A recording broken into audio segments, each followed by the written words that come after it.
ને કિંજલ અહીંયા બેઠા બેઠા મોબાઈલ જોઈએ. અમારે બર્થડે ગર્લ આવ્યા હે. એ પીયુકડા બર્થડે મક્કા પીરો મનીષા પીરો બર્થડે હેપી બર્થડે કરે આજ વજે તો ગાઈસ મહેમાનને મૂકીને વાતો રિટર્ન આવતો હતો તો ભાઈ મને તો આ જોવા મળ્યું હોય. આ જો એકદમ બેસ્ટ લોકેશન હે.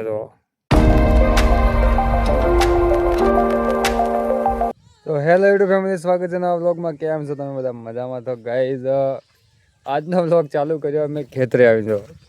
અહીંયાથી હાથમાં હે જો પ્લેટ. આમાં ભાઈ અમારે નાનો થોડો સકડ નાસ્તો આવ્યો હતો અને જો ભાઈ ફુવારા ચાલુ કરી દીધા હે, તમને દેખાતા જ હશે. તો હાલો હવે જઈએ ઘરે, કેમ કે કંઈ ખબર જ નથી પડતી શું કરું. તડકો લાગે, થોડો તડકો પડે છે. જો સ્કૂલના છોકરા ભણવા જાય છે. આજથી મોડું ભણવાનું થઈ ગયું, મતલબ 11 થી 5.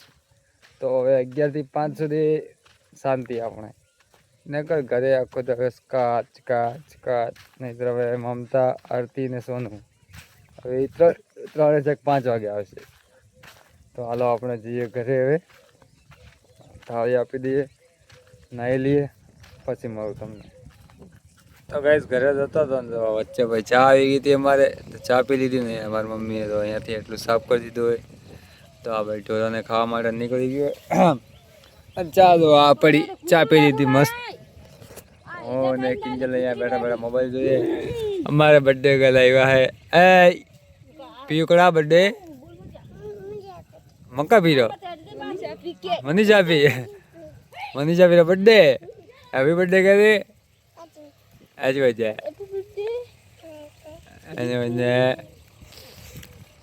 તો ગાઈસ બર્થડે હે અને ભાઈ સાંજે જવાનું આપણે સુરત. ડન થઈ ગયું જવાનું. તો બસ આપણે કેક તો કંઈ કાપતા નથી, એવો કાંઈ રિવાજ છે જ નહીં આપણા ઘરમાં. તો બસ બહુ થોડી વાર. તો ગાઈઝ આજે અમારે મનીષા મેડમનો બર્થડે છે. Happy birthday. હવે થોડાક નાહી ધોઈને આવ્યા હોય તો મેં કીધું રીલ બનાવી લઉં. તો બર્થડે વિશ કરવાનું ના ભૂલતા. માં સુધી તમને હર પલ ખુશ રાખે એવું મારું કહેવું હોય. બીજાનું કહેવું હોય એ મને નથી ખબર. જય માતાજી. તો ગાઈઝ ભાઈ ખેતરે હતા ને મારા મામીનો ફોન આવ્યો હોય કે જવાનું હે મારા મામીને મમ્મી એને મૂકવા માટે ખારા ભાઈ ખારા બહુ દૂર એમ. તમે નહીં વિચારો કે અહીંયાથી લગભગ હશે 50 થી 60 કિલોમીટર તો આરામથી છે. તો હાલો આપણે એક લોકેશન મારી ચેક કરી લઈએ કેટલું એ ઘરથી. તો હવે જઈશું આપણે અહીંયાથી પહેલાં સોડાલથી લઈ. તો ગાઈઝ મારે નાહવાનું હતું પણ અમારે પીયુ મેડમ સોટી જાય. તકલી લીધી રે ફટાફટ ઝીલું ને તો ભાઈ નાટક કરે તો એ હા નાટક કરે જીધી રે ફટાફટ. જો અમારે લેબોરીનું બિઝનેસ હજી કામ નથી પડ્યું. જો કેટલા 1 2 3 4 5 6 7 અને અમારે ખાવા બને છે, રોટલી બને જોરદાર. અને ભાઈ મારે જવાનું છે ખારા મારી મામીને મમ્મીને મૂકવા માટે. એમને 2 વાગે ગાડી જાય પણ 2 વાગે ગાડીનું કાંઈ સેટિંગ નથી.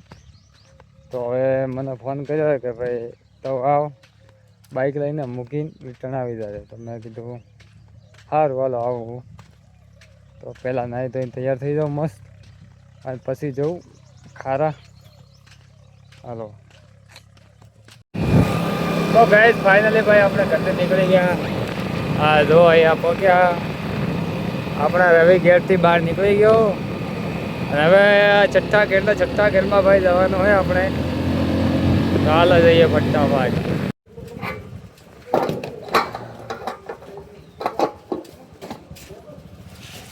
તો ગાઈઝ ફાઇનલી ભાઈ આપણે મહેમાનને મૂકી દીધા. આ મંદિરે આવ્યા મૂકીને રિટર્ન. તો મોઢું ધોઈ લીધું અને હવે જઈએ ઘર તરફ.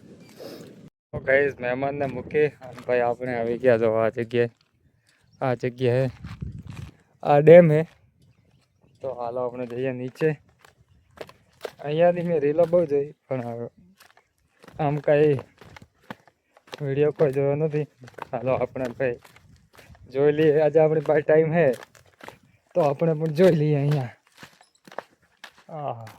હા જો બાકી સામે જો ભેંસ.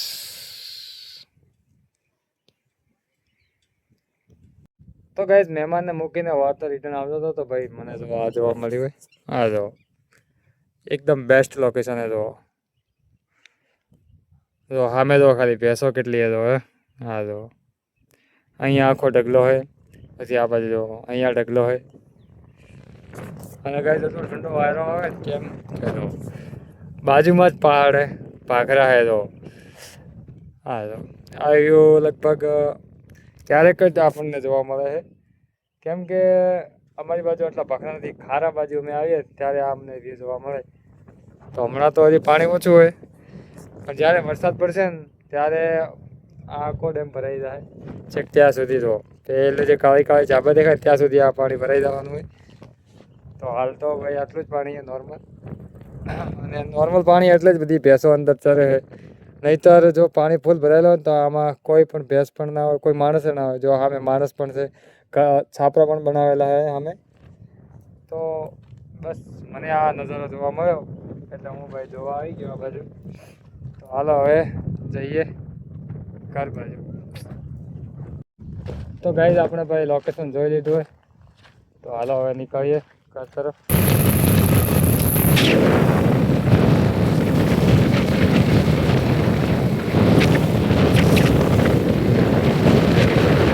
તો ગાઈઝ બાઇક ચલાવતા ચલાવતા થાકી ગયો યાર.